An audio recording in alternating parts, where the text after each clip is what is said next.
Hi there, I'm Kathy. So this video is going to talk about how to use live classroom tools effectively and how to have a better lesson. So before you start a lesson, you should always remember to send a message in your WeChat work group saying I'm ready for all my classes today so that we will know that you are ready for your classes and you won't miss any class.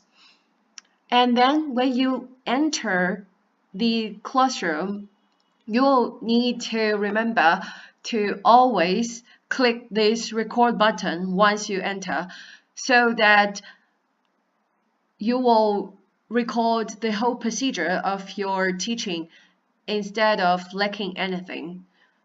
And then I'll suggest you to be in the classroom at least 2 or 3 minutes ahead so that you will have time to prepare for your lesson and also open your lesson plan ahead.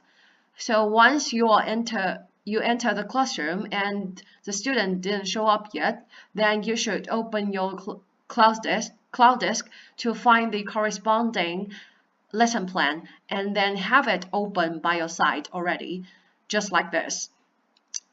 And then I'm just break down these steps of the complete teaching process. So first, if you see student came into the classroom, then you need to greet with him or her about 2 or 3 minutes. So you could ask her name, her identity, and her purpose of learning English and her interests so that you can get closer with each other and you can know her a little bit more. For the purpose of learning English, you should definitely ask that so that you can design you can adjust your lesson depend on their needs. And then warm up, you should take about 2 or 3 minutes also.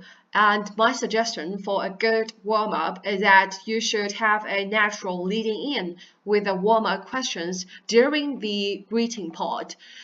Because all these warm up questions are quite related to the daily life. So you could ask this even during the greeting part to make everything natural and smooth. And then it's about the vocabulary part. So for the vocabulary part, you should use paintbrush as a highlighter so that students will know where you are pointing at, or maybe you could use laser pointer to point at all these words. Because while for the vocabulary part, you should first check your student's pronunciation. Then you will need to ask him or her to read all these words for you. Sometimes they were not so sure about what order they should read for all these words. So you could use the laser pointer or the paintbrush to give them a direction. So let's say you could use paintbrusher just like this to give them a direction of read all these words, or you could use laser pointer to point each of the word while they reading. But I suggest you to use paintbrush so that you could make marks while they were reading the words. So let's say they are reading unless, could, should, might, may, target, and they are not so sure about this word. Then you could make a mark like this or just like a dot here so that afterwards you could conclude all these mistakes at the end of this section so that you could repeat the mistakes and correct them and then ask her to repeat after you and to practice more. So you could use this paintbrush as a marker.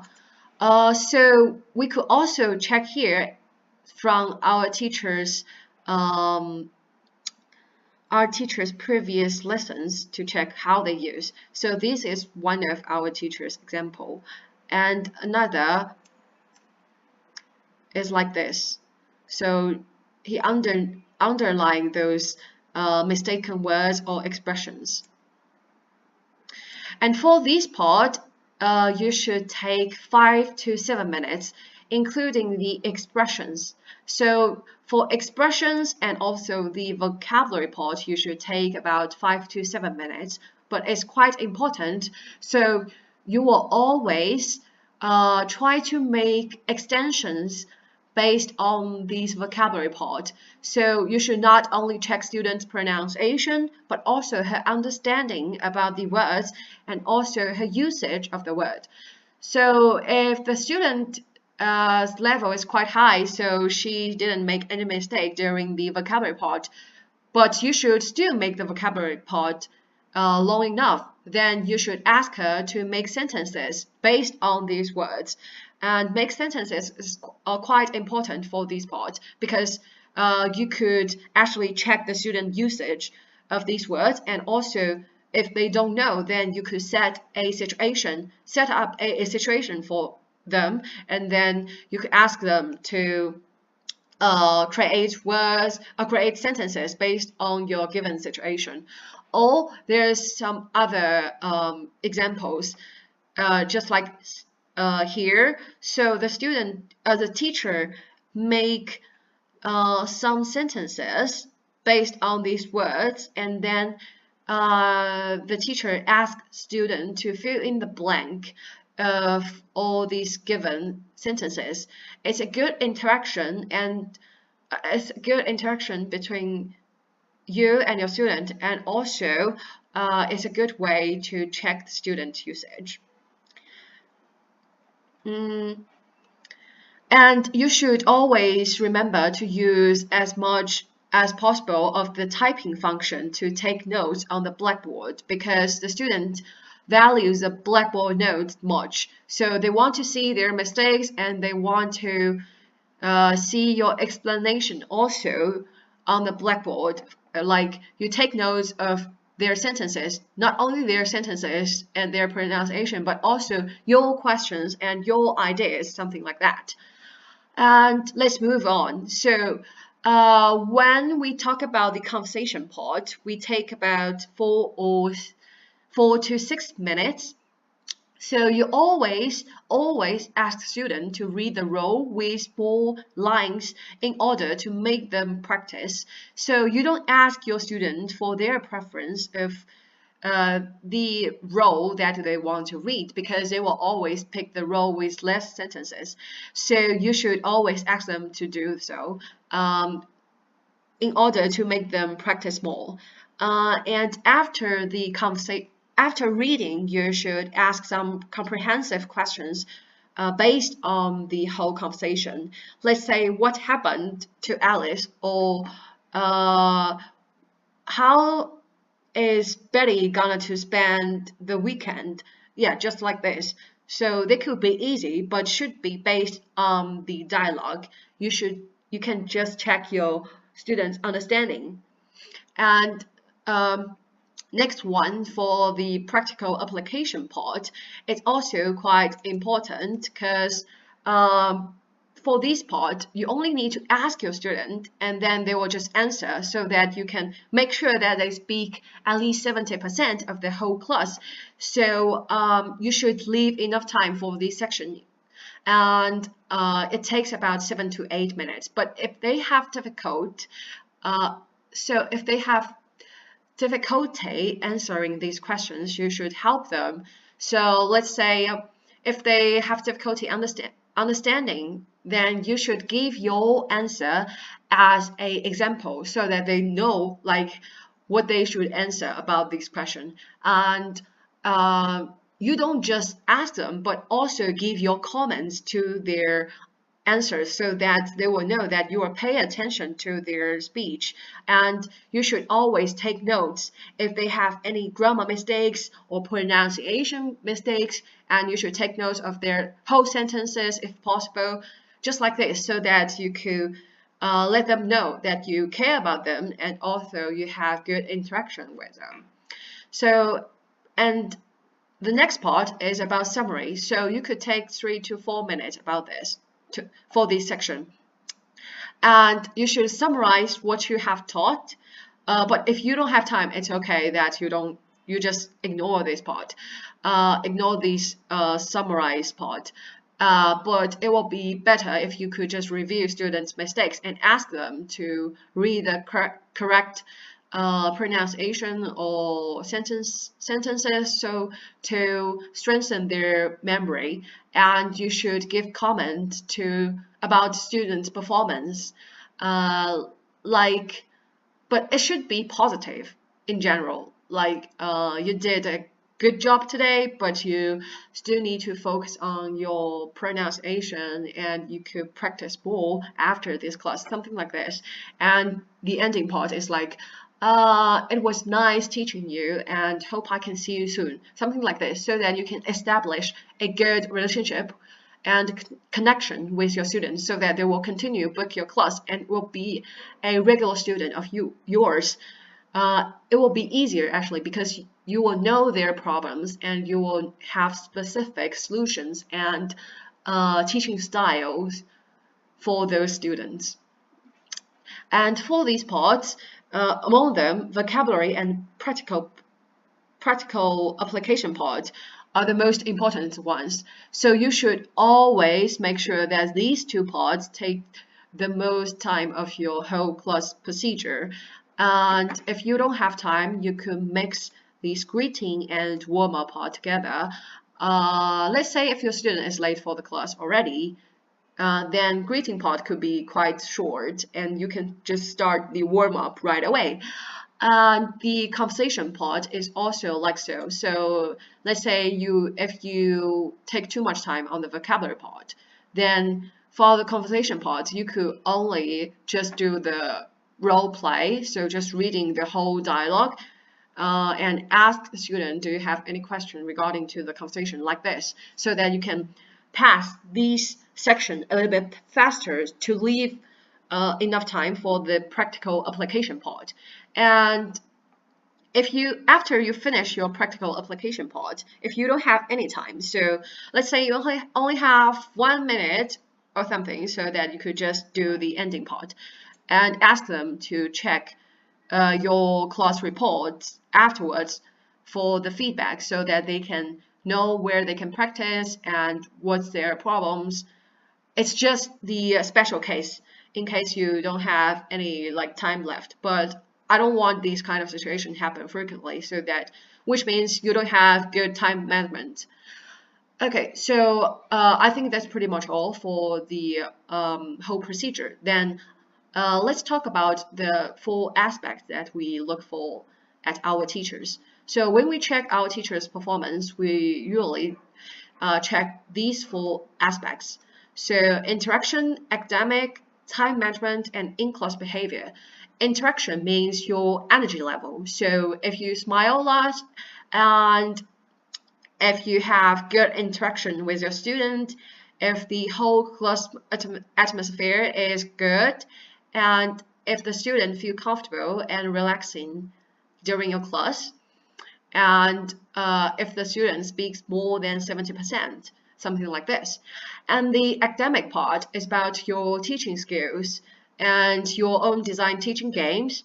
The let's say just the interest, or if the class is interesting and with various styles of teaching, and your flexibility based on the different students, different levels of students.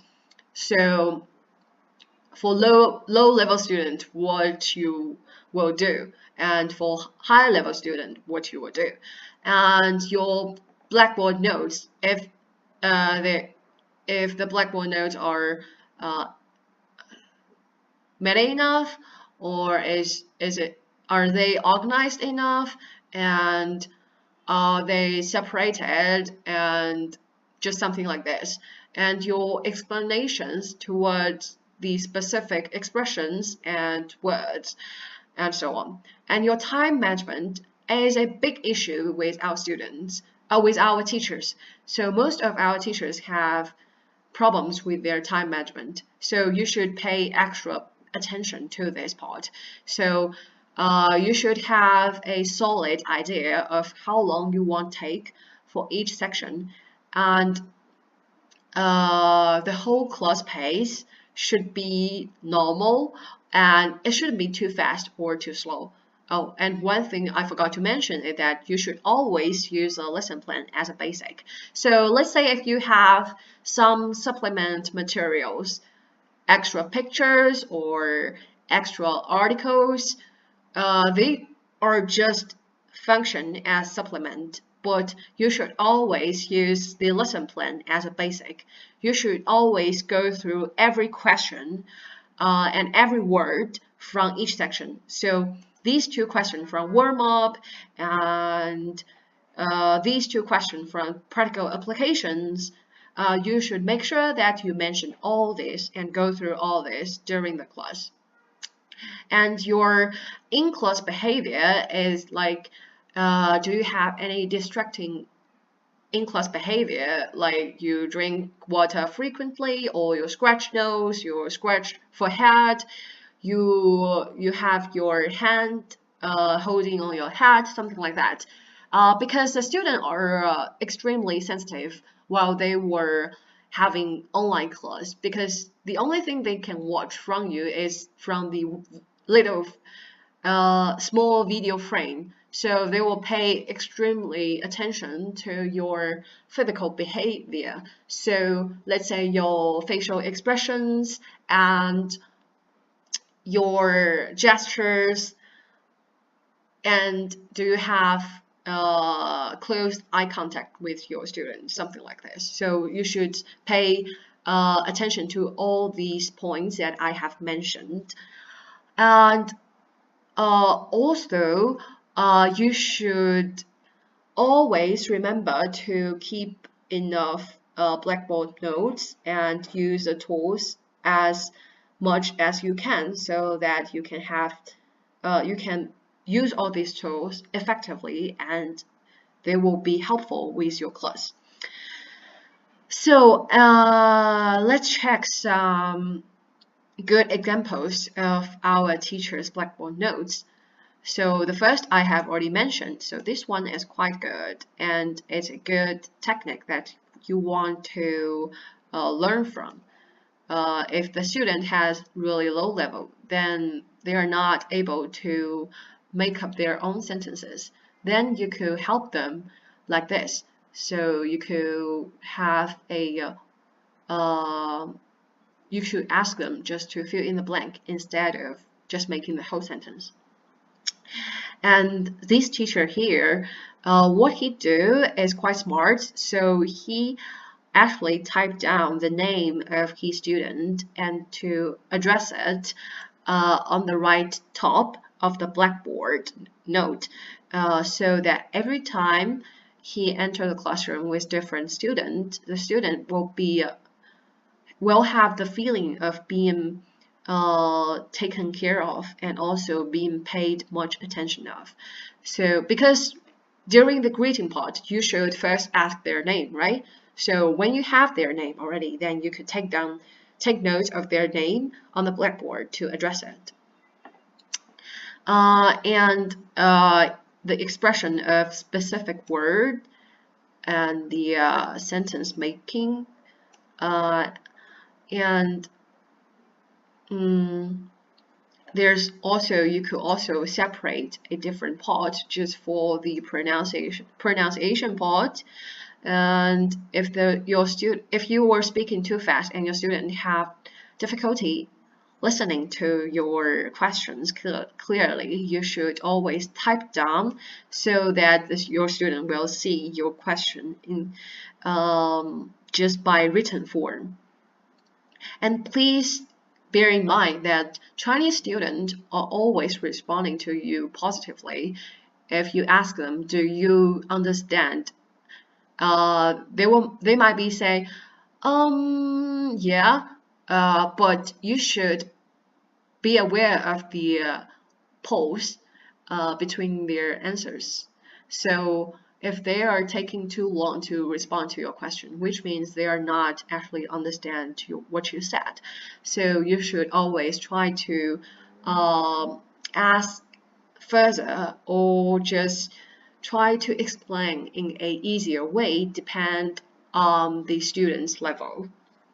And you should always use all these typing functions and paintbrush function to highlight and to make your student aware of their mistakes and what they can improve. And also one more tip. So our Blackboard has only 50 pages in total. So there's no need to worry about you don't have extra space for your Blackboard notes. You could always scroll down for more pages.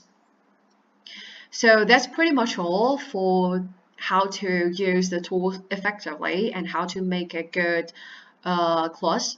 So hope this video is useful and hope you had already learned something from this video. And if you have further questions regarding to it, please feel free to ask me, and I will also give you feedback frequently so that you will know where to improve and what your students need. Thank you for